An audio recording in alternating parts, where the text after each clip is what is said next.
Bonjour chers internautes de IGFM et d'ailleurs et bienvenue dans ce journal. Au sommaire, à moins d'un mois de la fête de Tabaski, le ministre de l'Élevage fait le point sur les dispositions prises par l'État pour l'approvisionnement correct du marché en moutons. Et puis la recrudescence des cas de contamination à la Covid-19, 171 nouveaux cas ce mercredi contre 28 ce mardi. Et à l'international, au Canada, une canicule historique fait plusieurs dizaines de morts. Voilà pour le sommaire. Dans quelques instants, le développement.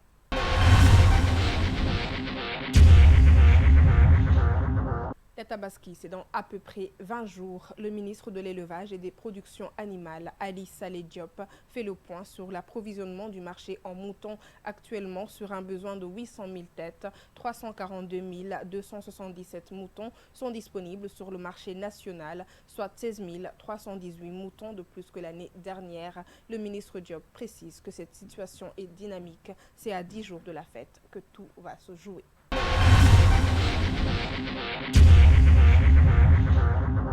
Les projets de loi sur la modification du code pénal et du code de procédure pénale ont été votés vendredi dernier, mais la polémique enfle toujours. Le ministre de l'Intérieur, Félix-Antoine Diome, a donné des assurances en marge d'une réunion consacrée au cas de noyade. Il explique que les seules modifications notées sur l'article 279 alinéa 1 ne concernent ni les manifestations et pour ce qui est de la définition des actes terroristes, il ne s'agit pas de qualifier, comme on l'entend ou comme on le pense, une activité humaine comme étant une activité terroriste. C'est du domaine de la loi qu'il a déjà fait depuis 2007, renseigne le ministre.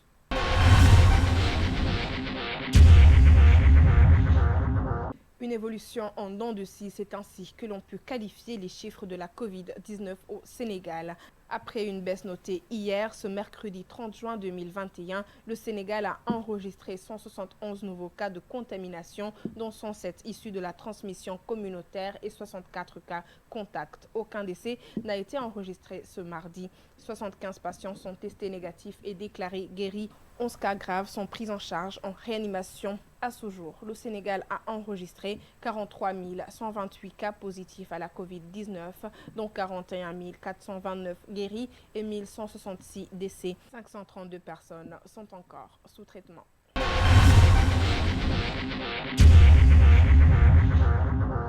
À l'international, la vague de chaleur qui s'abat sur l'ouest du Canada a provoqué la mort de dizaines de personnes. Elles sont mortes subitement ces derniers jours dans la région de Vancouver, dans l'ouest du pays. Une surmortalité directement attribuée par les autorités aux températures caniculaires qui ont atteint 49,5 degrés Celsius mardi 29 juin.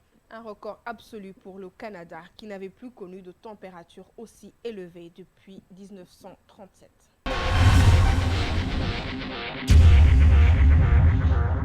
L'effondrement du tourisme international dû à la pandémie Covid-19 pourrait entraîner une perte de plus de 4 milliards de dollars pour le PIB mondial sur les années 2020 et 2021, selon un rapport de la Conférence des Nations Unies sur le commerce et le développement publié ce mercredi. Le tourisme international et les secteurs qui en dépendent ont subi une perte estimée à 2,4 milliards de dollars en 2020 en raison des impacts directs et indirects d'une forte baisse des arrivées de touristes internationaux. Et une perte similaire pourrait être enregistrée cette année encore, prévient le rapport qui précise que la reprise du tourisme dépendra en grande partie de la distribution massive de vaccins contre la Covid-19 à l'échelle mondiale.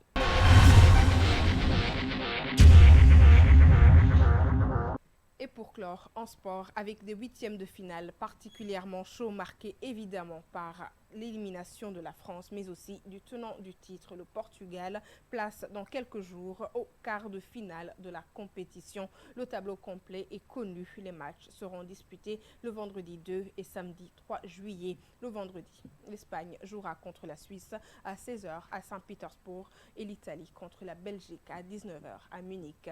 Le samedi 3 juillet, la Danemark affrontera la République tchèque à 16h à Bakou et l'Angleterre jouera contre l'Ukraine à 19h à Rome.